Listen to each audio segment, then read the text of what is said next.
A lot of times we see people with a lot of ego.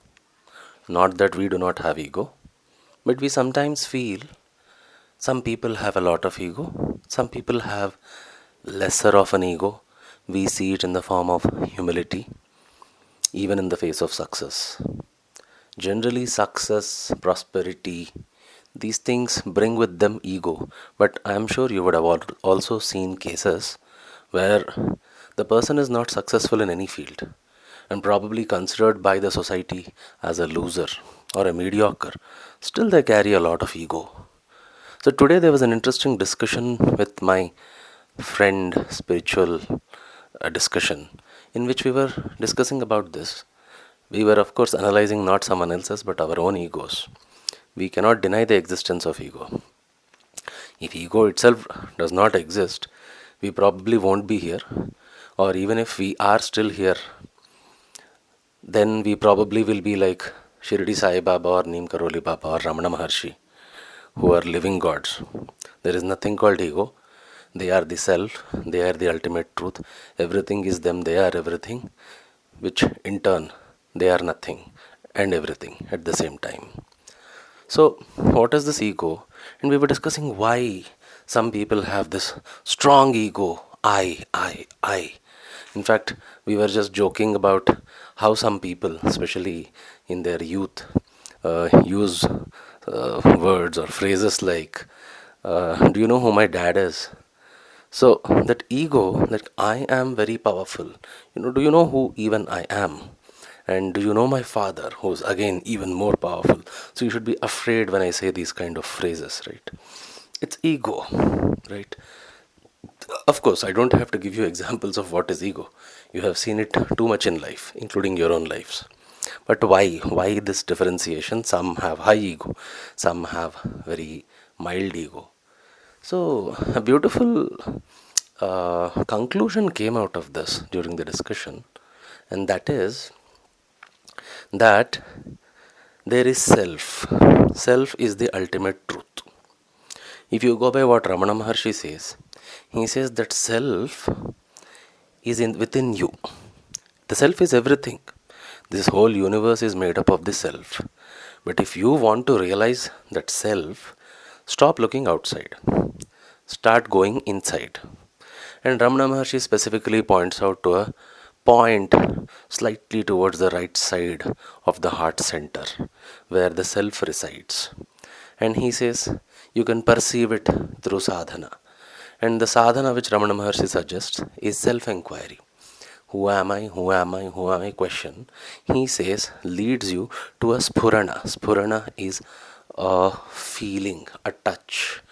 Okay, a spurana of that self which resides in your heart. And he says once you touch that or feel that spurana, uh, that excitement, you get addicted to it and you will crave for it again and again and again. And your sadhana intensifies until you are left with only one question: who am I? Every other question in life fades away.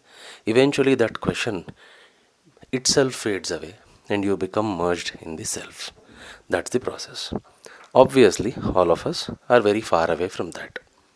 So rather than going inside towards the self, we are going outside towards material achievements, material desires. Everyone. And also from a lot of Ramana Maharshi's teachings and his followers' teachings, which were the subject matter of discussion today with my friend, it came out that the minute you are merged in the self, again, all this is very theoretical and hypothetical. I am myself not merged in the self. But yes, it's food for thought. Once you are merged in the self, there is no duality. Everything is one. There's nothing called ego at that point. Correct? You have reached home, you have hit home. But most of us have not hit home. We are far away from the self into material existence. So the ego is crying out to us, come back, I am here, come back for me. That I is nothing but the shouting, the screaming of the self to call you back.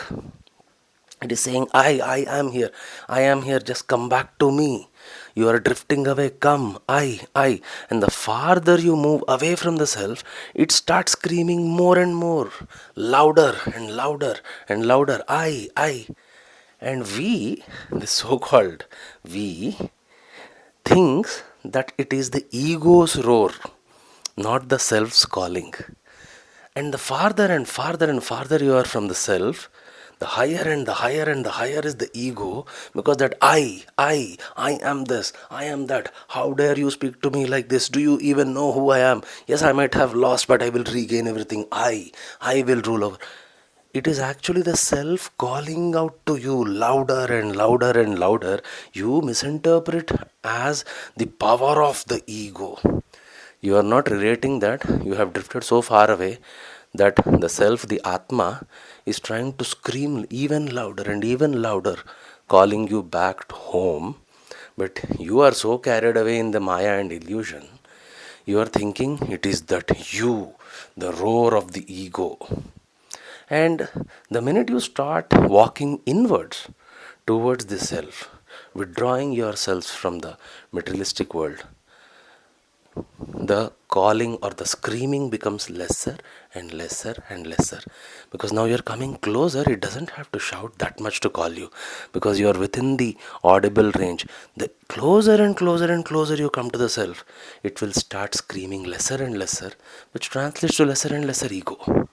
You still confuse it that it is the ego's roar and not the self calling, but it is much lower, because the distance between you and the self has reduced, and you don't hear it that much. And finally, when you reach home, it stops calling you, because you are there. You merge in it. Everything merges in it. Shunya, zero, is equal to infinity. It's over. You are everything and you are nothing. You are the nothing before everything. And you are the nothing after everything. And you are the everything which comes from nothing. It's over. The journey is over. And the crying or screaming of the self stops simultaneously. There is nothing called ego at that point.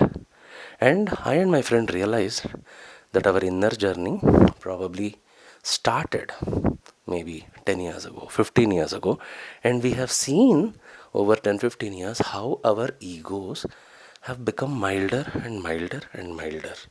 Why? Then we took it as a positive indication that we probably are going towards the self. We are nowhere close, I know, but the journey towards in has started. So the Doppler effect, so the pitch at which you hear is now different, and the frequency, the wavelength, like it's a much milder cry of the Atma, because you are closer. It doesn't have to scream its lungs out. That's it for today. Thank you so much for listening. See you guys for the next podcast. Bye bye.